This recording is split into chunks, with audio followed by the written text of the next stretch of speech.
వేణు వేణురంధ్ర ప్రభేదేన భేద షడ్జాది సంహిత అన్నారు. అంటే దీనికి అర్థం ఏంటంటే, మామూలుగా ఒక వేణు ఉందనుకోండి, అంటే ఒక గొట్టం. వేణు అంటే ఏం లేదు, గాలి లోపలికి పోతూ ఉంటుంది. దాంట్లో ఏ భేదం లేకుండా వ్యాపించేటువంటి వాయువు ఉంటుంది అనుకున్నాం. అంటే అది వేణుగా తయారవ్వలేదండి ఇంకా. మామూలు ఒక కర్ర గొట్టం లాగా ఉంది అంతే. అప్పుడు ఏమవుతుంది, నీకు వాయువు లోపల ప్రవేశించి దాని వాటికి అది ఎటువంటి అడ్డంకు లేకుండా పోతూ ఉంటుంది అంతే. దాన్ని వేణు పిల్లన గ్రోవిగా చేయాలంటే ఏం చేస్తాము? రంధ్రాలను బట్టి, అంటే దానికి రంధ్రాలు ఏ భేదం లేకుండా వ్యాపించే వాయువుకి ఏం చేస్తాం మనం? ఆ రంధ్రాలు కల్పించినందువల్ల పిల్లల గ్రోవిలో ఈ షడ్జము మొదలైనటువంటి భేదాలు కనపడుతుంటాయి అన్నమాట. చూడండి ఎంత చక్కటి ఉపమానం. ఆ విధంగానే పరమాత్మకు ఏకస్వరూపమైన ఆత్మకు భేదము బాహ్య కర్మ ప్రవృత్తి వల్ల గోచరిస్తుంది. బాహ్య ప్రవృత్తి కర్మ వలన గోచరిస్తుంది అనమాట. దేవాది శరీర భేదము తొలగిపోతే ఆ భేదం ఉండదు. అవిద్యాకృతమైనటువంటి ఆవరణ ఉన్నంత వరకే దేవాది భేదే అపద్వస్తే నాస్తి ఏవ ఆవరణేహి సా. అంటే ఆవరణ ఉన్నంత వరకే ఆ భేదం ఉంటుందన్నమాట. అవిద్యాకృతమైనటువంటి, అవిద్య అంటే ఏమిటి ముందే చెప్పుకున్నాను. అంటే ఉదాహరణకి మన పక్కన, అంటే మనం ఏదో విష్ణు ఎక్కడో వద్దులేండి, మనం వేరే మతం కూడా మారవలసిన పని లేదు. మతంలో మారవలసిన పని లేదు. హిందువుల్లోనే చూడండి, ఉదాహరణకి శైవులు ఉంటారు, అదేవిధంగా విష్ణువులు ఉంటారు, అంటే వైష్ణవులు. శైవులు వైష్ణవులు పక్క పక్కన కూర్చొని మాట్లాడుకుంటున్నారు ఉదాహరణకి. మాట సందర్భంలో ఎవరు, అంటే ఎవరు గొప్ప అని కాదు, సృష్టిలో ఎవరు ముందు ఎవరు వెనక ఏమిటి, అసలు ఎవరు వీటినన్నిటిని కూడా, ఈ సృష్టిని అంతా కూడా తన చేతిలో అధీనంలో పెట్టుకొని ఎవరు నడిపిస్తున్నారు అనే మాట వచ్చింది అనుకోండి, ఏదో మాట్లాడుతుంది. చాలా అది చివరికి ఎలాగవుతుందంటే, అంటే కొన్ని తరాల ముందు అది కూడా జరిగింది అనుకోండి, చివరికి ఒక భీకర పోరాటంగా జరిగిపోతుంది. భీకర పోరాటమే ఏర్పడుతుంది అనమాట. నేను గొప్ప నేను గొప్ప అనేటువంటి. అది ఎందుకని, ఆ తేడా ఎందుకని వచ్చిందంటే, అవిద్యాకృతమైనటువంటి ఆవరణ, అవిద్యాకృతమైనటువంటి ఆవరణ ఉన్నదనమాట. అది తొలగిపోయింది అనుకోండి, అంతా సమానమే. ఎవరు చేయవలసిన బాధ్యత వాళ్ళకున్నది, ఎవరు చేయవలసిన కార్యం వాళ్ళు చేయాలి. క్లాసులో టీచర్ నేను గొప్ప అనుకుంటారండి, కానీ టీచర్ ఎప్పుడండి గొప్పతనం, టీచర్ గొప్పతనం ఎప్పుడు బయటపడుతుంది? తాను గొప్పగా చదువుకొని గొప్పగా పాఠం చెప్తే కాదు, తనకు ఎన్ని డిగ్రీలు ఉన్నా కూడా ఒక ఉపాధ్యాయుడికి గొప్పతనం ఎప్పుడు బయటపడుతుంది, ప్రకాశిస్తాడు అంటే, తన దగ్గర చదువుకున్న విద్యార్థులు ఎంతగా రాణిస్తారు దాన్ని బట్టి ఆ ఉపాధ్యాయుడు రాణిస్తాడనమాట. అంతేగాని ఆయనకు ఎన్ని డిగ్రీలు ఉన్నాయి, ఎన్ని పిహెచ్డీలు ఉన్నాయి, ఎన్ని యూనివర్సిటీలో పద్మశ్రీలు ఇచ్చారు దాని గురించి కాదు. తన దగ్గర ఉన్నటువంటి విద్యార్థులు, ఒక్క విద్యార్థి అయినా కూడా చాలా గొప్పగా పేరు తెచ్చుకున్నాం అనుకోండి, అదే ఆ ఉపాధ్యాయుడికి కానీ ఆ విద్యా సంస్థ కానీ గొప్ప పేరు అనమాట. అది లేనప్పుడు ఎంత పేరున్నా కూడా ప్రయోజనం లేదు, నీకు ఎన్ని డిగ్రీలు ఉన్నా ప్రయోజనం లేదు. ఆ విధంగానే ఇక్కడ అవిద్యాకృతమైన ఆవరణ ఉన్నంత వరకు అది తొలగిపోతేనే ఈ తేడాలన్నీ లేకుండా ప్రకాశిస్తాయి అన్నమాట. ఈరోజు అంటే అందరికీ తెలిసే ఉంటుంది, ఢిల్లీలో లేడీ శ్రీరామ్ కాలేజ్ అని ఒకటి ఉందండి. లేడీ శ్రీరామ్ కాలేజ్ పేరే అదే, కామర్స్ అనమాట. అది చాలా కష్టం అక్కడ సీట్ రావడం. ఈరోజు అంటే నేను ఎందుకు చెప్తున్నా అంటే, ఒక విద్యా సంస్థకు గొప్ప పేరు తెచ్చేది అక్కడ ఉన్నటువంటి ఉపాధ్యాయులు కాదు, అక్కడ చదువుకొని బయటికి పోయినటువంటి వాళ్ళే. దాంట్లో 10-15 మంది 2025లో ఐఏఎస్లు సెలెక్ట్ అయ్యారు, అమ్మాయిలు అంతా. ఉమెన్స్, అది కాలేజ్, ఉమెన్స్ కాలేజీ అది. అందువల్ల ఆ విద్యా సంస్థకు అంత గొప్ప పేరు వచ్చిందనమాట. ఇప్పుడే కాదు, గతంలో కూడా ఎంతో మంది ఐఏఎస్లు ఐపీఎస్లు అయిన వాళ్ళు ఉన్నారు ఆ కాలేజీ చదువుకున్న వాళ్ళు, డిగ్రీ కాలేజ్. దానివల్ల విద్యా సంస్థకు గొప్ప పేరు వచ్చింది. అంతేగాని అక్కడ ఉండేటువంటి పాఠాలు చెప్పే వాళ్లకు ఎప్పుడు గొప్ప పేరు వస్తుంది? వీళ్ళు బాగా రాణిస్తేనే అనమాట. కాబట్టి మనం కూడా మనలో ఉండేటువంటి అవిద్య అనేది తొలగిపోవాలి. మనం ఎంతో చదువుకుంటాం, ఎన్నో గ్రంథాలు చదువుకుంటాం, కానీ చివరికి వచ్చేటువంటి కొన్ని విషయాల్లో మనం పట్టుదలలో ఉంటాం అనమాట. అది అంత విద్య నేర్చుకొని కూడా ఈ అవిద్య అనేటువంటిది ఉంటుంది లోపల. ఆ అవిద్యనే ఎక్కువ మనల్ని అణచిపెడుతూ ఉంటుంది అన్నమాట. అసలైన విద్య మనని పైకి రానివ్వదు. ఆ అవిద్యను తొలగించుకోవాలన్నమాట. అంటే ఒక సమానత్వం అనేది, ఒక విశాల హృదయం అనేది ఏర్పరచుకోవాలి. అప్పుడే విద్యకు ఒక అంతా పరమార్థం ఏర్పడుతుందండి. మనం ఎన్నో చదువుకుంటాం, చదువుకున్నదన్నీ కూడా కాస్తో కూస్తో అవలంబించాలి. అప్పుడే అవిద్య తొలగిపోయి ఆ విద్య ఏర్పడుతుంది అనమాట. అవిద్య తొలగిపోవాలి. అదే మనం ఎన్ని చదువుకోవటం, రామాయణాలు మహాభారతాలు ఎందుకు చదువుకుంటాం? దాంట్లో ఉండేటువంటి చెడును రావణాసురులో ఉండాలని కాదు. రావణాసురులో కూడా ఎన్నో గుణాలు ఉన్నాయి, సద్గుణాలు. వాటిని అవలంబించవచ్చు, మనం వాటిని అవలంబించవచ్చు. కానీ వాటిని హైలైట్ చేయకూడదు అన్నమాట. ఆ రామాయణంలో ఉన్నటువంటి ఎన్నో ఉన్నాయి, మానవ సంబంధాలకు సంబంధించిన ఎన్నో ఉన్నాయి. తల్లిదండ్రులు ఎడలు ఎలా ఉండాలి, అన్నదమ్ములు ఎలా ఉండాలి, తోడబుట్టిన వాళ్ళు ఎలా ఉండాలి, వదినతో ఎలా ఉండాలి, మరుదులు, ఎన్నో ఉన్నాయి విషయాలు, చాలా విషయాలు ఉన్నాయన్నమాట. అవన్నీ నేర్చుకోవాలి. అందుకే గ్రంథాలు చదవాలి. సరి కాబట్టి ఈ అవిద్య అనేది తొలగిపోతేనే ఇటువంటి భేదాలు ఉండకుండా పోతుందన్నమాట. అందుకనే ఒక చక్కటి ఉపమానం చెప్పాడు. భేదం లేకుండా వ్యాపించే వాయువుకు పిల్లల గ్రోవిలో గల రంధ్రాలను బట్టి షడ్జం మొదలైన భేదాలు కనబడుతున్నట్లే ఆ పరమాత్మకు, ఏకస్వరూపమైన ఆత్మకు భేదం దేనివల్ల ఏర్పడింది? బాహ్య కర్మ ప్రవృత్తి వల్ల గోచరిస్తుంది. బాహ్య కర్మ ప్రవృత్తి వల్ల గోచరిస్తుంది అనే విషయాన్ని చెప్పడం జరిగింది. తర్వాత మనం ఒక్కొక్క శ్లోకాన్ని చెప్పుకుంటూ ముందుకు పోవాలి. నిశమ్య తస్యేతి వచః పరమార్థ సమన్వితం ప్రశ్రయ వనతో భూత్వా తమాహ నృపతి ద్విజం. తం ఆహ అంటే అతనితో పలికాడు అని అర్థం. ఏమిటి ఇక్కడ? నాహం ఇత్యాది వాక్యంలో ప్రమాణ అసంభవం ఏర్పడగా అందువల్ల ప్రమేయం కూడా అసంభవం అవుతుందని అనుమానపడుతూ తరచి ప్రశ్నలు వేస్తున్నాడు అనమాట. నేను బలిసిన వారిని కాను ఇత్యాది వాక్యం వినడం వలన ప్రమాణం అసంభవం అవుతున్నది తొలగిపోయినా నానా దర్శనము చేత ప్రసిద్ధమైన శ్రేయస పరమార్థం అవుతున్న ఆత్మ మాత్రమే పరమార్థము, సత్యము అనేటువంటి ప్రమేయము నిశ్చితం కావడం లేదు కనుక ప్రశ్నిస్తున్నాడు. ఏమని పరాశరుడు చెప్తున్నాడు అనమాట. ఈ విధంగా ఆ బ్రాహ్మణుని యొక్క పరమార్థమైన వాక్కులను విని నిశమ్య తస్యేతి వచః పరమార్థ సమన్వితం ప్రశ్రయ అవనతో భూత్వా. అణకువతో, ప్రశ్రయ అంటే అణకువతో, అవనతో భూత్వ. అవనతో అంటే ఏమిటి? వినయపూర్వకంగా వంగి నమస్కరించడం అండి. వినయపూర్వకంగా నమస్కరించడం చాలా రకాలు ఉన్నాయి, ఇంతకుముందు చెప్పుకున్నాం. అలా నిఠారుగా ఉండి చేతులు ఎత్తడం ఒకటి. చేతులు ఎత్తడమే కాకుండా కాస్త వంగి తల వంచి నమస్కరించడం, సాష్టాంగ నమస్కారం చేయటం, ఇలా అనేకం ఉంటాయి. అవన్నీ కూడా మన యొక్క శీలాన్ని తెలుపుతుందండి. ఎదుటివాడికి అర్హత ఉందా అని అది పక్కన పెట్టేయండి. మన శీలం అని మనకి ప్రకటిస్తుంది అనమాట. మన నడవడికి ఎలా ఉన్నది అనేది తెలుపుతుంది. అది మనం ఎంతవరకు ఆచారాన్ని పాటిస్తామని తెలుపుతుంది అనమాట. కొంతమంది ఉంటారు, ఎడమ చేయి ఎత్తారు పైకి, హలో అంటుంటారు. అందులో ఈ హాయిలు తుయిలు వచ్చిన తర్వాత అసలు మామూలు నమస్కారం అనేది పోయింది. సాష్టాంగ నమస్కారం వదిలేసేయండి. మనుషులు వంగడమే కష్టంగా ఉంది. సాష్టాంగ నమస్కారాలు ఎక్కడ చేస్తారు? వంగి నమస్కారం చేయటం, అది దైవమైనా సరే పెద్దలైనా సరే వంగి నమస్కారం చేయడమే కష్టమైపోయినది. కాబట్టి ఇక్కడ ఎంత చక్కగా వినయపూర్వకంగా వంగి నమస్కరించి. అందుకే మీకు పురాణాల్లో చూడండి, ఎక్కడ కూడా ఉండవలసిన పదానికి ఎక్కువ ఉండదు, తక్కువ ఉండదండి.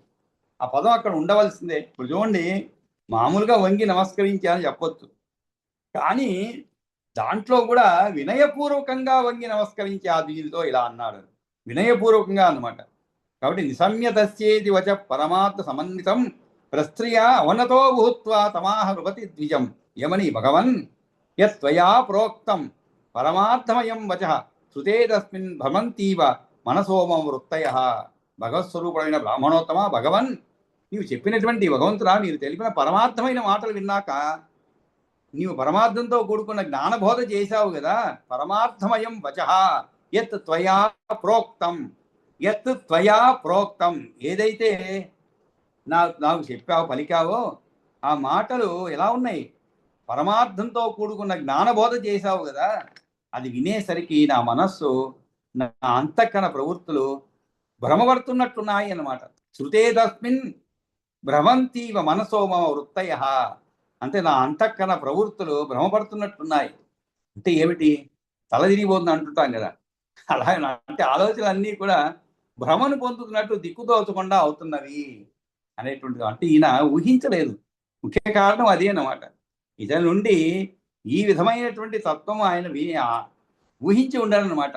ఉదాహరణ కారులో పోతున్నామండి, కారులో పోతున్నప్పుడు డ్రైవర్ ఉన్నట్టుండి 4 మాటలు ఇంగ్లీష్లో మనం అడిగాడు అనుకోండి, మీరు ఏదో డ్రైవర్ అనుకోని ఉంటారు. అతను చక్కగా మాట్లాడి మిమ్మల్ని గందరగోళానికి గురి చేస్తాడు. ఏంటబ్బా ఈ డ్రైవర్ అంటే, ఈ రోజుల్లో డ్రైవర్లు కాస్త వస్తూ నేర్చుకుంటాను అనుకోండి, మామూలుగా చెప్తాను. అంటే వాళ్ళ చేసేటువంటి పనికి మనం ఊహించాం అన్నమాట. ఆ విధంగా చక్కగా మాట్లాడాలనుకోండి, మనకి ఎలా అవుతుంది? ఆ విధంగా ఇతను చెప్పినటువంటి మాటలు విని, నీవు చెప్పినటువంటి మాటలు విని నాకు ఈ విధంగా అవుతున్నది అని చెప్పి నా అంతఃకరణ ప్రవృత్తులు భ్రమపడుతున్నట్లున్నాయి.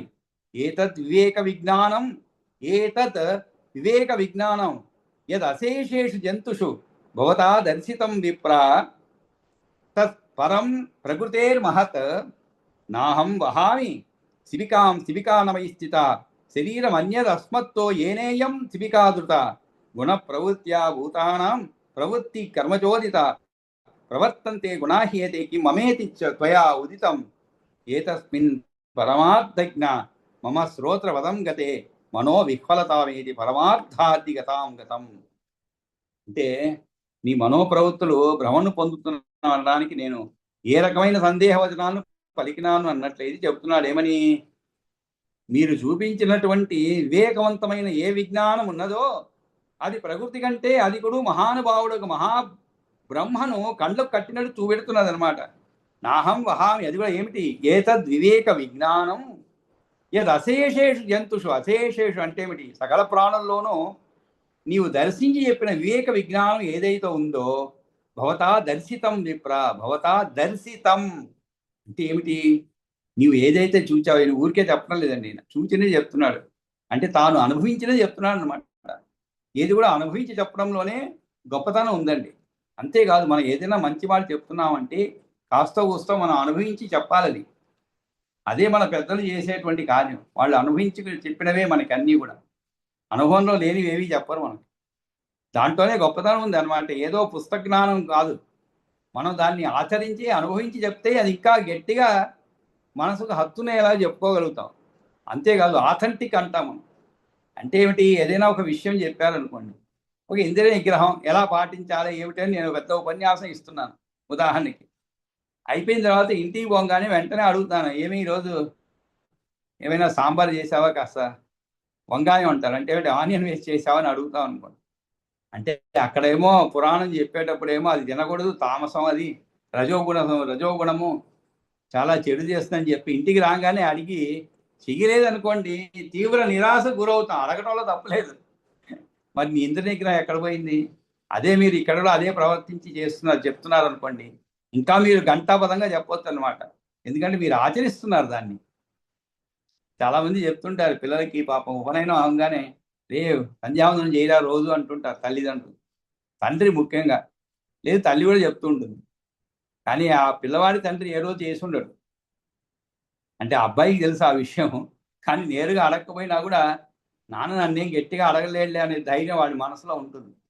అదే నువ్వు ప్రతిరోజు కూడా వాడి చిన్నప్పటి నుంచి కూడా రోజు ఇవన్నీ చేస్తున్నాను అనుకోండి, మీరు ప్రత్యేకంగా చెప్పాల్సిన పని లేదు.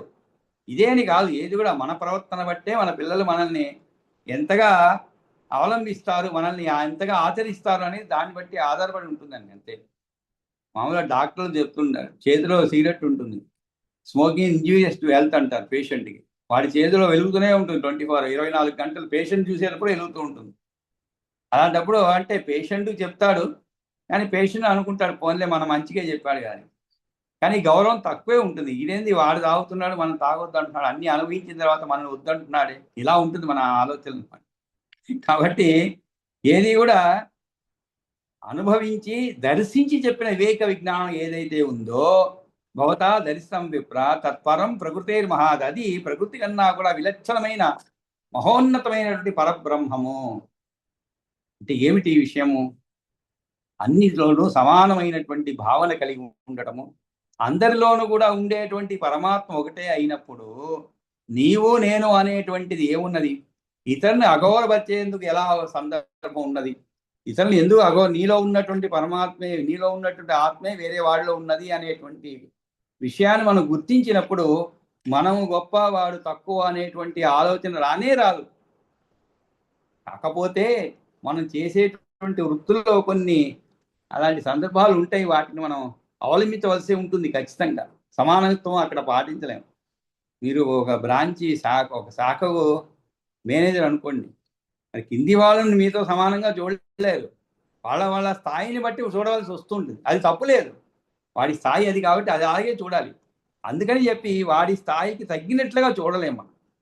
వాడికి ఇవ్వాల్సిన గౌరవం ఇవ్వాల్సింది. ఈ సంస్థ ముందుకు పోవాలంటే అందరి యొక్క కృషి ఉన్నది అనేటువంటి విషయాన్ని గుర్తించాలి మనం. అది గుర్తిస్తే చాలు, ఇచ్చినటువంటి గౌరవం ఇచ్చినట్లు. అంతేగాని అన్నీ నేనే చేశాను, నా వల్లే ఇంత లాభం వచ్చింది, నా వల్లే వ్యాపారం ఇంత పురోభివృద్ధి పొందింది అనేటువంటి గర్వం రాకూడదు అనమాట. దీంట్లో అందరూ కూడా సమానమైనటువంటి పాత్రను పోషించాలనే విషయాన్ని మనం గ్రహించాలి. అదే ఇక్కడ అర్థం అనమాట. అలాంటప్పుడు మనం ఎవరిని కూడా అగౌరవపరచడం ఉండదు. ఎందుకంటే అందరిలోనూ అదే ఆత్మ ఉంటుంది. శరీరాలు వేరు, రక్తమాంసాలు వేరు అయి ఉండొచ్చు, కానీ రక్తం అనేది కూడా అతల్లో ఎరిపే, మనలో కూడా ఎరుపుగానే ఉంటుంది. కాస్త ఆర్బీసీ కౌంట్ తక్కువ ఎక్కువ ఉంటే ఎర్ర రంగు తక్కువ ఎక్కువ ఉంటుంది, అంతేగాని రక్తం ఒకటే. మన శరీరం ఏది ఉందో ఎదుటి వాళ్ళ శరీరం అదే ఉంది. అది గుర్తించాలి అన్నమాట. కాబట్టి ఎవరిని కూడా అవమానపరిచేలాగా ఉండకూడదు, మాట్లాడదు అనే విషయాన్ని ఇక్కడ చెప్తారు. విలక్షణమైన మహోన్నత పరబ్రహ్మం నాహం వహామి శిబికాం శిబికానమై స్థిత శరీరం అన్యరస్మత్తో ఏనేయం శిబిక. అంతేకాదు, నేను పల్లకిని మోయడం లేదు, శిబిక నా మీద లేదు, ఈ పల్లకిని మోస్తున్న శరీరం నాకన్నా వేరు అనేటువంటి విషయాలన్నీ నేను చెప్పాడు. మనం చదువుకున్నాం 13వ అధ్యాయంలో. ఆ విషయాల్ని రాజు చెప్తున్నాడు. ఎందుకంటే ఏ విషయంలో నన్ను నీవు చాలా ఏమంటారు, మనం ఇన్ఫ్లుయెన్స్ చేసావంట. అంటే ఏమిటి, నా పైన నీ యొక్క ప్రభావాన్ని చూపగలిగావు. అది ఏ విషయము, ఎటువంటి జ్ఞానము అనేటువంటిది ఇక్కడ చెప్తున్నారు అనమాట. నీవు చెప్పినట్టు విషయాలు ఏమిటి? నేను పల్లకిని మోయటం లేదు, మీరు చూపించిన వివేకవంతమైన ఏ విజ్ఞానం ఉన్నదో అది ప్రకృతి కంటే అది కూడా మహానుభావుడికి మహాబ్రహ్మను కండ్లకు కట్టినట్లు చూపించుతున్నది. ఆ వాక్యం నాకు ఎట్టి సందేహము లేదు అని చెప్పి, నీవు శిబిక నా మీద లేదు, శరీరం నాకంటే వేరైనది, దాని చేత కదా పల్లకి మోయబడుతున్నది. ప్రాణుల యొక్క ప్రవృత్తి ఆయా పనులు చేయడము, కర్మ చేత పురికొల్పబడిన గుణముల స్వభావము చేత జరుగుతున్నది అనేటువంటి విషయాలు. గుణ ప్రవృత్యా భూతానాం అంటే ప్రాణుల ప్రవర్తన సత్వము, రజస్సు, తమస్సు, భూతానాం ప్రవృత్తి కర్మ చోదిత 3 గుణాల ప్రవృత్తిని బట్టి ఉంటుంది. ఆ గుణాలు కూడా కర్మలచే ప్రేరేపించబడతాయి. ప్రవర్తంతే గుణాహి ఏతే, ఇందు నా ప్రవృత్తి ఏముందని నీవు అన్నావు. కిం మమేతి త్వయా ఉదితం అంటే నాకు దీంట్లో ఎటువంటి గొప్పదనం లేదు నాలో. ఇవన్నీ కూడా ఆ యొక్క ప్రాణుల ప్రవర్తన ఏ విధంగా అయితే సత్వం, రజస్సు, తమస్సు 3 గుణాల ప్రవృత్తిని బట్టి ఉంటుంది. ఆ గుణాలు కూడా కర్మలచే ప్రేరేపించబడతాయి. ఇందు నా ప్రవృత్తి ఏముందని నీవు అన్నావు. పరమార్థం తెలిసిన విగ్రుడా, ఏతస్మిన్ పరమార్థజ్ఞ, ఏతస్మిన్ పరమార్థజ్ఞ అంటే ఏమిటి? జ్ఞ అంటే తెలిసినట్టు వాడు అని అర్థం. జ్ఞ అంటే పరమార్థజ్ఞ అంటే ఏమిటి? పరమార్థం తెలిసిన విఘ్నుడా, మమ శ్రోత్రపథం గతే. శ్రోత్రపథం అంటే పదం అంటే మార్గం అని అర్థం. శ్రోత్రపథం అంటే ఏమిటి? నా చెవిన పడగానే మనస్సు వ్యాకులత చెందింది. మా శ్రోత్రపథం గతే మనో విఫలతాం ఏతి, పొందినది అది ఏతి అంటే. విఫలతాం అంటే ఏమిటి? వ్యాకులత చెందింది. ఆ తత్వార్థ ప్రయోజనం తెలుసుకోవాలనే కోరికతో ఉంది నాకు. పరమార్థ అర్థితాం గతం. పరమార్థ అర్థితాం గతం. అర్థి అంటే ఏమిటండి? కోరిక, తెలుసుకోవాలని కోరిక అని అనమాట అర్థి అంటే. అర్థితాం గతం అంటే ఏమిటి? గతం అంటే వెళ్ళేది. ఏమిటి వెళ్ళేది? పరమార్థ అర్థితాం అంటే ఆ పరమార్థాన్ని విషయాన్ని తెలుసుకోవాలనేటువంటి విషయం అనేటువంటి కోరికతో ఉన్నది నా మనస్సు అనమాట. అంటే ఆ తత్వార్థ ప్రయోజనం తెలుసుకోవాలనేటువంటి కోరికతో ఉన్నది నా మనస్సు. నిలవలేకుండా అవుతున్నది, తప్పిపోతున్నది. మనకు ఏదైనా ఒక కొత్త విషయం ఎవరన్నా చెప్పారనుకోండి, వెంటనే మనలో ఎక్కడలేని కుతూహలం ఏర్పడుతుంది అనమాట. ఆ కుతూహలం ఎట్లా ఉంటుందంటే ఇంకా ఎంత త్వరగా నేర్చుకోవాలని ఆతృత అన్నమాట. ఆ విషయం నేర్చుకోవాలి, ఆ విషయం పూర్తిగా తెలుసుకోవాలి. ఏదో చూచాయిగా తెలుసుకున్నాం మనం, కానీ పూర్తిగా తెలుసుకోవాలి అనేటువంటి కుతూహలం ఏర్పడుతుందన్నమాట. అటువంటి కుతూహలమే నాలో ఏర్పడింది. ఏతస్మిన్ పరమార్థజ్ఞ మమ శ్రోత్ర పదం గతే మనో విఫలతామేతి పరమార్థార్థితాం గతం. అంతేకాదు, ఇంతకు పూర్వమేవ మహాభాగం కపిల ఋషిం అహం ద్విజ. కపిల ఋషిం అంటుంది. కపిల ఋషిం అహం ద్విజ. కపిల ఋషిం అహం ద్విజ ప్రష్టుం అభ్యుద్యతో. ప్రష్టుం అభ్యుద్యతో గత్వా శ్రేయ కిం త్వత్ర సంశమే. అంతేకాదు, నా వాక్యాన్నే తిరిగి ఎచ్చుతూ దాని ఎందు సందేహం లేకపోవడం చూపుతూ పలుకుతున్నాడు. ఏమని? పూర్వమేవేతి అంటే ఈ సంసారము చావు పుట్టుకలతో కూడినటువంటిది, అందు ఏది మేలు కలిగించేది మరియు ఆశ్రయించదగింది అని కపిల మహర్షి వద్దకు పోయి అడిగి తెలుసుకోవడానికి బయలుదేరి ఉన్నాను నేను. పూర్వమేవ మహాభాగం. మహాభాగం అంటే ఏమిటి? గొప్ప అయినటువంటి గొప్పవాడైనటువంటి కపిల మహర్షిం కపిల ఋషిం అహం ద్విజ అంటే సంబోధన. మైత్రేయ ప్రష్టుం అంటే అడగడానికి, అభ్యుద్యతో గత్వ ఎదురుపోయి ఆయన దగ్గరికి పోయి ప్రయాణమై వెళ్ళి ఈ లోకంలో ఏది శ్రేయస్సో చెప్పమని అడగడానికై బయలుదేరాను. ద్విజప్రవర, నేను ఇదివరకే మహాబాహుడైనటువంటి కపిల మహర్షి వద్దకు ప్రయాణమై వెళ్ళి ఈ లోకంలో ఏది శ్రేయస్సో చెప్పమని అడగడానికే బయలుదేరాను. తదంతరేచ భవత తదేతద్వాక్యం ఈరితం తేనైవ పరమార్థత్వం త్వయిచేత ప్రధావతి. అంతేకాదు, కానీ మార్గమధ్యంలోనే తదంతరేచ భవత అంటే మీ చేత తదంతరే అంటే ఈ మధ్యలోనే, మార్గ మధ్యంలోనే నీవు ఈ మాట అన్నావు కాబట్టి ఆ పరమార్థం తెలుసుకోవడానికి నా మనస్సు నీ వైపు పరుగులు పెడుతుంది. తేనైవ పరమార్థ అర్థం త్వయి చేత ప్రధావతి అంటే పరిగెడుతున్నది అర్థం. ఎక్కడికి పరిగెడుతుంది మనస్సు? త్వయి అంటే నీ యందు, చేత మనస్సు అంటే ఏమిటి? ఏ విషయాన్నైతే నేను ఎక్కడో తెలుసుకోవాలనుకున్నానో ఆ విషయము నీ ద్వారా కొంత తెలియగానే మనసంతా కూడా నీ వైపే పరిగెడుతున్నది అనమాట. ఇంకా కపిల మహర్షి వద్దకు పోయి అడిగి తెలుసుకోవడానికి బయలుదేరి ఉన్నాను. కానీ నీవు ఈ విషయాలు చెప్పిన తర్వాత నీ వైపే నా మనస్సు, నా పరుగులు పెడుతున్నది మనస్సు. తదంతరైవచ తేనైవ పరమార్థత్వం త్వయి చేత ప్రధావతి కపిలర్షి భగవత సర్వభూతస్య వై ద్విజ విష్ణోరంశో జగత్ మోహనాథాయ ఉర్వీముపాగత. ద్విజశ్రేష్ఠ, ఇంతగా కపిల మహర్షి ఎవరు అనేది చెప్తున్నాడు అనమాట. ఏమని? కపిలర్షి భగవత, మీరు చెప్పిన దాన్ని బట్టి ఆయనే కండ్ల ముందర వచ్చి ఉన్నాడో నేను తలుస్తున్నాను. అట్లా కాకపోతే ఈ విధంగా సత్యాన్ని తెలియజెప్పే రీతిగా మాట్లాడడం కుదరదు కదా అని భావం అనమాట. ఇంతకీ సయేవ భగవాన్ నూనం అస్మాకం హితకామ్యయ. అస్మాకం అంటే మా యొక్క, నూనం అంటే నిజముగానే అర్థం అండి. సయేవ భగవాన్ అంటే ఇక్కడ సయేవ అంటే అతనే, ఆ కపిల మహర్షియే. నూనం అంటే నిజంగానే, సత్యంగానే మా మేలు కోరి అస్మాకం హిత కామ్యయ. హిత అంటే మంచి, కామ్య అంటే ఏమిటి? మేలు కోరి, మా మేలు కోరి ఇక్కడ ప్రత్యక్షతాం అత్ర గతో యథైతద్ భవతా ఉచ్యతే. కాబట్టి మీరు చెప్పిన మాటలను బట్టి నీవు ఇలా తెలియజేశావు కాబట్టి ఆ భగవంతుడైనటువంటి కపిల మహర్షియే మా మేలు కోరి ఇక్కడ ప్రత్యక్షమైనాడని. ప్రత్యక్షతాం అత్ర గత. అత్ర అంటే ఇక్కడ, గత అంటే పొందాడు అంటే ఏమిటి? ప్రత్యక్షతాం అత్ర అంటే ఇక్కడే ప్రత్యక్షమయ్యాడు. యథా ఏతద్ భవతా ఉచ్యతే, నీ చేత చెప్పబడిన మాటలు విన్న తర్వాత నాకేమవుతుందంటే నిజంగానే ఆ కపిల మహర్షి ఇక్కడికి వచ్చి ఆ విషయాలన్నిటిని కూడా నాకు తెలిపేలాగానే ఉన్నది. అంతేకాదు, తన్మహ్యం ప్రణతాయత్వం యత్రేయ పరమం ద్విజ తద్వద అఖిల విజ్ఞాన జల వీచి ఉదది భవాన్.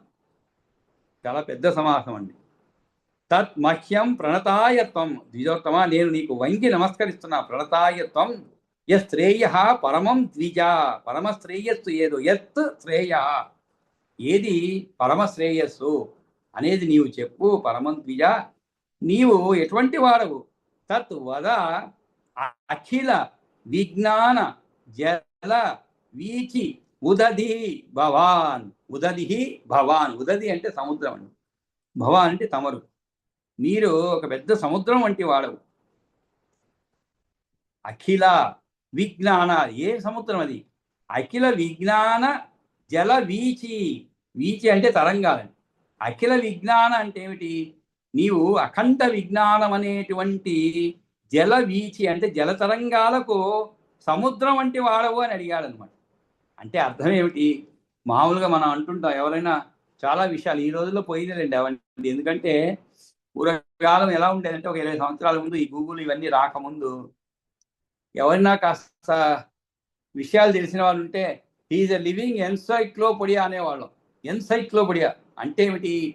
నడిచేటువంటి విషయాలన్నిటిని కూడా తెలిసినటువంటి ఒక ఎన్సైక్లోపీడియా అంటే పెద్ద గ్రంథం అన్నమాట. ఎన్సైక్లోపీడియా ఒక గ్రంథం. దాంట్లో మీకు కావాల్సిన విషయాలన్నీ కూడా పొందుపరచబడి ఉంటాయి. అటువంటి వాడు, అది కూడా నడిచేటువంటి, ఇది వాకింగ్ అనేవాళ్ళు. ఆ రోజులు పోయినాయి ఇప్పుడు. ఎందుకంటే ప్రతి ఒక్కరి చేతిలో కూడా ఒక గూగుల్ ఉన్నది కాబట్టి పరస్పరము అటువంటి గొప్పతనాన్ని ఇప్పుడు తగ్గిపోయింది అనమాట. ఎందుకంటే అందరూ తెలుసుకోవచ్చు. ఇప్పుడు విజ్ఞానం అనేది అంటే విషయాలు అండి, విషయాలు అందరికీ తెలుస్తాయండి. నీకు నాకు పని దాచిపెట్టుకోవాల్సిన పనే లేదు. ప్రతి ఒక్కడికి కూడా యాక్సెస్ ఉంటుంది. కాకపోతే ఆ స్మార్ట్ ఫోన్ ఒకటి ఉండాలంతే. స్మార్ట్ ఫోన్ ఉంటే చాలు, కనెక్షన్ ఉంటే చాలు.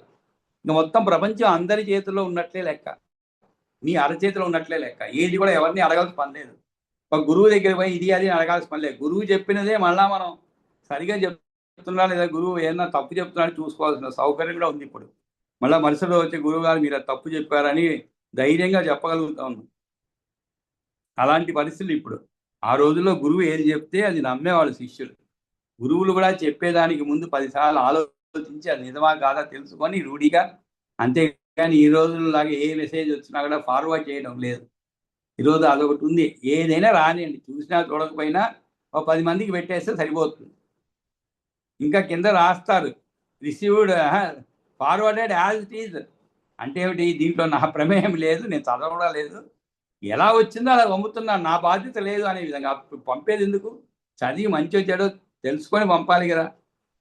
ఎందుకంటే ఈ రోజులో విజ్ఞానం అనేది అలా తెలుసుకోవాలనే వాడికి చాలా చోట్ల ఈ పురాణాలు ఒకప్పుడు పుస్తకాలు ఉండేవి, ఇప్పుడు డిజిటల్ రూపంలో వచ్చేసాయి. ప్రతి ఒక్కరు డౌన్లోడ్ చేసుకొని ఎవరింట్లో వాళ్ళు చదువుకోవచ్చు. గొప్ప సౌకర్యం వచ్చిందండి, ఒక పెద్ద రివల్యూషన్ ఇది, విప్లవం వచ్చిందండి ఇక్కడ. సాంకేతిక విప్లవం వల్ల ఇవన్నీ సాధ్యమవుతుందన్నమాట. మీరు ఎక్కడో కూర్చున్నారు, నేను ఎక్కడ కూర్చున్నా, పాటలు చెప్తున్నారు, మీరు శ్రద్ధగా వింటున్నారు, కాస్త కూర్చో. మీ వల్ల నేను కూడా నా జ్ఞానాన్ని కొంచెం విస్తృతపరుచుకుంటున్నాను. ఇవన్నీ ఎలా సాధ్యం అవుతుంది? సాంకేతికత వల్ల అన్నమాట. ఆ విధంగా ఇక్కడ ఆ భగవత్ కపిల మహర్షియే మా మేలు కోరి ఇక్కడ ప్రత్యక్షమైనాడని భావిస్తున్నాను, నీకు వంగి నమస్కరిస్తున్నాను. అంతేకాదు, పరమశ్రేయస్సు ఏదో అది నీవు చెప్పు, నీవు ఎటువంటి వాడు, ఇంతకు ఇక్కడి నుంచి ప్రారంభమైంది. తత్ వదా, అది చెప్పు. అఖిల విజ్ఞాన జలవీచి ఉదది భవాన్. అఖిల విజ్ఞానానికి అంటే ఈ అఖండ విజ్ఞానం అనేటువంటి జల తరంగాలకు, జలవీచి అంటే జల తరంగాలకు నీవు సముద్రం వంటి వాడు. అంటే ఏమిటి? సముద్రంలో తరంగాలు ఉంటాయండి. నీవు జ్ఞాన సముద్రుడు. నీలో ఉండేటువంటి ఆ జ్ఞానమే తరంగాలుగా ఉన్నాయట. జలవీచి, జల తరంగాలకు సముద్రం వంటి వాడు. ఏమి తరంగాలు అవి? అఖండ విజ్ఞానం అనేటువంటి జల తరంగాలను. అటువంటి వాడవు. తన్మహ్యం ప్రణతాయ త్వం యశ్రేయ పరమం దియా తద్వదా అఖిల విజ్ఞాన జలవీచి ఉదరిర్భవాన్. రాముడు చెప్తున్నాడు అప్పుడు. అంటే శ్రేయస్సు, పరమశ్రేయస్సు ఏదో అది నీవు చెప్పు అన్నాడు. పరమశ్రేయస్సు ఏదో అది నీవు చెప్పు అంటే ఏది పరమశ్రేయస్సు, ఎవరికి ఏది పరమశ్రేయస్సు? అది ఒక్కొక్కరి ఒక్కొక్కటి పరమశ్రేయస్సుగా ఉంటుంది అన్నమాట. కాబట్టి మేలును కలిగించేది ఏదో తెలుపయ్యా అని అడుగదలుచుకొని బయలుదేరినాను. ఈ మధ్యలో తమరు ఈ మాటను వినిపించినారు, అందుచేత తమరి ద్వారా పరమసత్యమైన తత్వం తెలుసుకోవడానికి నా మనసు పరుగులు పెడుతున్నది. మీరు చెప్పిన దాన్ని బట్టి ఆయనే కండ్ల ముందర వచ్చి ఉన్నాడు అని నేను తలుస్తున్నాను. అట్లా కాకపోతే ఈ విధంగా సత్యాన్ని తెలియజేసే రీతిగా మాట్లాడటం కుదరదు కదా అని భావం అన్నమాట. ఆ తరువాత అఖిలములైనటువంటి ఏ విజ్ఞానములు, ఆయా దర్శనాలు, శాస్త్రాలు అవే నీటి అలలు దేని యందు ఉంటున్నవో నహ అది, సహ అది, నహ అంటే మాకు అని అర్థం, నహ అంటే మాకు, సహ అంటే అది అన్నది. సహ అంటే అది సముద్రము పరమమైన జ్ఞానార్థము కడలి తమరే. ఇందువలన పరమార్థము పరమార్థమైన శ్రేయస్సును తెలియజేయని అర్థం అన్నమాట. ద్విజ, నీకు విధేయుడనై అహంకారం లేకుండా మీ ఆదేశము కొరకు ఎదురు చూస్తున్న నాకు ఏది శ్రేయస్సును కలిగిస్తుందో ఆ రహస్యాన్ని విశదీకరించు. నీవు అన్ని విజ్ఞానము, దర్శనములు, శాస్త్రములనే తడలను కలిగి ఉన్న విజ్ఞాన కడలివి కదా. సత్వదా అఖిల విజ్ఞాన జలవీచి ఉదరి భవాన్. అప్పుడు బ్రాహ్మణుడు చెప్తున్నాడు ఏమని, భూపా పృచ్చసి కిం శ్రేయ పరమార్థంను పృచ్చసి శ్రేయాంశ పరమార్థాన్ని అశేషాని చ భూపతే. ఇంతకీ నీవు ఏది శ్రేయస్సు అని ఒక మాట అడిగావు. ఆ విద్యుడు చెప్తున్నాడు ఏమని, భూపాల శ్రేయస్సు గురించి ప్రశ్నిస్తున్నావా? పృచ్చసి కిం శ్రేయ, పృచ్చసి అంటే అడుగుతున్నావా? పృచ్చసి కిం శ్రేయ, శ్రేయ అంటే శ్రేయస్సు గురించి ప్రశ్నిస్తున్నావా లేక పరమార్థం గురించి అడుగుతున్నావా? పరమార్థంను పృచ్చసి మహీపతి శ్రేయాంసి పరమార్థాన్ని, శ్రేయస్సులు పరమార్థాలు అశేషాని చ భూపతే. పరమార్థాలు ఏమాత్రం కాదు, సకలములైన శ్రేయస్సులు పరమార్థాలు ఏమాత్రం కాదు. శ్రేయాంసి పరమార్థాన్ని, శ్రేయాంసి సారీ అండి, ఇక్కడ శ్రేయాంసి అపరమార్థాన్ని అశేషాని చ భూపతే అంటే సకలమైన శ్రేయస్సులు కూడా పరమార్థాలు ఏమాత్రం కాదు. అంటే రెండండి ఇక్కడ, ఒకటి శ్రేయస్సు, ఇంకోటి పరమార్థం. పరమార్థం అంటే ఏమిటండి, మనం ఏదైనా ఒక పని చేస్తాం అనుకోండి, దానికి అర్థము పరమార్థం ఏదైనా చేస్తే అర్థం పరమార్థం ఉండాలండి అంటుంటాం మనం. ఇంతకీ అర్థం అంటే ఏమిటి, పరమార్థం అంటే ఏమిటి అంటే మనం చేసిన దానికి మనకి కంటికి కనబడేటువంటిది అర్థం అనుకున్నాం. కనబడకుండా ఇంకా ఏదో దానికి ఒక ఉపయోగం ఉంటుంది, దాని పరమార్థం అంటాం అనమాట. ఉదాహరణకి ఒక పిల్లవాడిని, అంటే అర్థం ఏదో చెప్తున్నాం, ఒక పిల్లవాడిని తీసుకొచ్చి మీరు విద్యాబుద్ధులు చెప్పించారనుకోండి. ఉదాహరణకి మీ సొంత ఖర్చులతో పాప బీదవాడు ఏదో తీసుకొచ్చి బాగా చదువు సంధ్య నేర్పించారు అంటే ఇది ఒక పరోపకార బుద్ధితో చేసినటువంటిది. కానీ దీంట్లో ఇంకొక పరమార్థం ఉంది. పరమార్థం ఏమిటి? ఇది మీకు సంతోషాన్ని కలిగించడమే కాకుండా ఇటువంటి కార్యానికి మళ్ళా ఎంతో మందిని పురికొల్పగలుగుతారు మీరు. నేను ఒక 10 రూపాయలు దానం చేశాను అంటే అది 10 మందిలోకి పోయి కనీసం దాంట్లో 5 మంది అయినా నన్ను అనుసరించే వాళ్ళు ఉంటారండి. మనం చేసేటువంటి ఏ మంచి పని అయినా కూడా మనతోనే నిలబడిపోదు, మన వల్ల ప్రేరణ పొందేటువంటి వాళ్ళు ఉంటారు కొంతమంది. అదే పరమార్థం దాంట్లో. ఆ ప్రేరణ పొంది ఇంకొక 10 మందికి ఇటువంటి సహాయం అందిస్తారు. కాబట్టి మీరు వేసినటువంటి ఆ చిన్న విత్తు ఏదైతే ఉన్నదో అది ఒక మహావృక్షమైపోతుంది. అదే ధర్మము, దానము ధర్మము చేసినప్పుడు దాని యొక్క గొప్పతనం అదే అన్నమాట. అంటే దీనితో నిలిచిపోదు అది. దీనివల్ల ఎంతో మంది ప్రేరేపితులై ఇంకా ఎంతో మంచి జరుగుతుంది అనమాట. పరమార్థం అది దాంట్లో. అంటే మీ వంతు కృషి చేశారు, ఇంకా నలుగురిని కృషి చేసేందుకు ప్రేరణ పొందారన్నమాట, మీ వల్ల ప్రేరేపించబడ్డారు. కాబట్టి ఇక్కడ అన్ని శ్రేయస్సులు కూడా అటువంటి పరమార్థాన్ని పొందవు. కొన్ని మంచి జరుగుతాయి శ్రేయస్సు, కానీ దాంట్లో పరమార్థం ఉండదు. సకలములైన శ్రేయస్సులు పరమార్థాలు ఏమాత్రం కాదు. శ్రేయాంసి అపరమార్థాన్ని అశేషాని చ భూపతే. భూపా పృచ్చసి కిం శ్రేయ పరమార్థంను పృచ్చసి. ఇక్కడ చెప్తున్నారు ఏమిటి, దేవతారాధన చేస్తామండి. దేవతారాధన అందరూ చేస్తుంటాం, మీరు చేస్తారు, నేను చేస్తాను, మన శక్తి కూడా చేస్తుంటాం అన్నమాట. అంటే ఏమిటి, కొంతమంది పూలు పుష్పములు అన్నీ తీసుకొచ్చి ఒక సుదీర్ఘమైనటువంటి పూజా విధానం ఉంటుంది కొంతమందికి. అందులో ఆ పూజా మందిరమే ఉన్నవాళ్ళు సిల్వర్తో చేసుకుంటారు, లేని వాళ్ళు చెక్కతో చేసుకుంటారు. బాగా విశాలమైన రూమ్లో, చాలా రూమ్లో సగం వరకు ఉంటుంది పూజా మందిరము. కానీ దాని ఎదురుగా యజమాని ఎప్పుడు కూర్చొని పూజ చేసిన దాఖలాలు ఉండవు. ఆ యజమానురాలు ఏదో కాస్త కూస్త పూజ చేస్తారు. కానీ ఎవరైనా లోపల పోయి చూస్తే అసలు ఈయన ఎప్పుడు పూజలోనే ఉంటాడా అనిపిస్తుంది. అంత పెద్దగా విశాలంగా ఉంటుంది, అన్ని విధాలా చక్కగా ఉంటుంది. కానీ అసలుదే ఉండదు, పూజనే ఉండదు. అలా యథాశక్తి చేస్తూ ఉంటారు. కొంతమంది ఏదో వాళ్ళ శక్తి మించి చేయలేరు కాబట్టి ఇవన్నీ రోజు కూడా సమయాభావం కావచ్చు, అనేక కారణాలు ఉండొచ్చు, సౌకర్యం లేకపోవచ్చు. ఏదో 4 స్తోత్రాలు కళ్ళు మూసుకొని శ్రద్ధతో ఆ దేవుణ్ణి స్మరిస్తూ దీపారాధన పెడతారు. ఇలా అనేక విధముగా తమ తమ శక్తికి తగ్గట్టుగా చేస్తూ ఉంటారన్నమాట. కాబట్టి ఇక్కడ ఏమవుతుంది, ఏది చేసినా కూడా దేవతను ఆరాధన చేసి ఏమి కోరుకుంటాం మనం? ధనం సంపద కోరుకుంటూ ఉంటాడు. అంతే కదండి మనం కోరుకునేది. దేవతారాధనం కృత్వా ధన సంపదం ఇచ్చతి. మనం మనసులో ఒకవేళ నేరుగా ఆయనతో మాట్లాడలేకపోయినా కూడా మనసులో మాత్రం అదే ఉంటుంది. నాకు కావాల్సిన ఒక ఇల్లు కట్టించేలాగా, గృహప్రవేశం చేసేలాగా కనుకరించు స్వామి. అది అయిన తర్వాత రిటైర్ అయిపోతున్నారు, జీవితం హాయిగా గడపాలి, అలాగే డబ్బు సమయానికి అందేలాగా చూడమని చెప్పి, ఇలా కోరికలు అనేకం ఉంటూనే ఉంటాయండి. కోరికలు లేకుండా మనం ప్రశాంతంగా దేవుడి ముందు నిలబడేది ఉండదు. మనం అలా నిలబడలేము కూడా. దేవుడి ఆరాధన చేసేటువంటి ఆ కవాటం తెరవంగానే మనకి దేవుడి కంటే కూడా ఆయన ముందు పెట్టవలసినటువంటి చిట్టా ఉంటుంది పెద్దది, అది కనబడుతూ ఉంటుంది మనకి. ఈ చిట్టాలో ఏవి ఈ రోజుకి ఏమి అడుగుదామని చెప్పి. కాబట్టి నృపాల పుత్రాన్ని ఇచ్చతి రాజ్యంచ శ్రేయ తస్యైవ తత్రుప.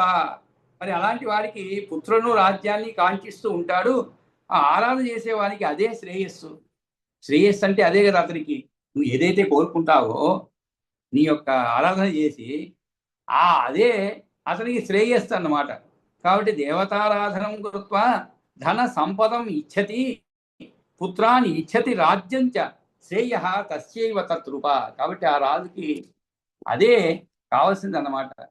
దేవతలను ఆరాధన చేసి ధనం సంపద కోరుకుంటూ ఉంటాడు.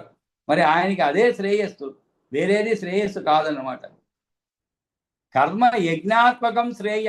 అంతేకాదు, ఒకదానికంటే ఒకటి మేలైన 7 శ్రేయస్సును తెలుపుతున్నారు అనమాట. ఏమిటవి? ఓ రాజా, ఒకడు దేవుణ్ణి ఆరాధించి ఎవడైతే ధనమును పుత్రుని రాజ్యమును కానీ కోరుతున్నాడో వానికి అదే శ్రేయస్సు.